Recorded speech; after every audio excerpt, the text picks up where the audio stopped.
أفأمن أهل القرى أن يأتيهم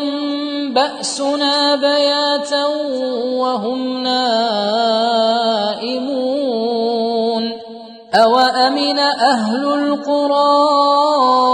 أن يأتيهم بأسنا ضحى وهم يلعبون أفأمنوا مكر الله فلا يأمن مكر الله إلا القوم الخاسرون أولم يهد للذين يرثون الأرض من بعد أهلها أن لو نشاء أصبناهم بذنوبهم ونطبع على قلوبهم فهم لا يسمعون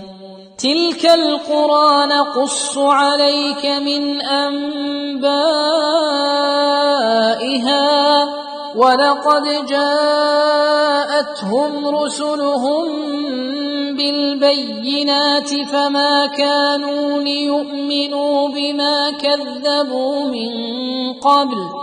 كذلك يطبع الله على قلوب الكافرين وما وجدنا لأكثرهم من عهد وإن وجدنا أكثرهم لفاسقين ثم بعثنا من بعدهم موسى بآياتنا إلى فرعون وملئه فظلموا بها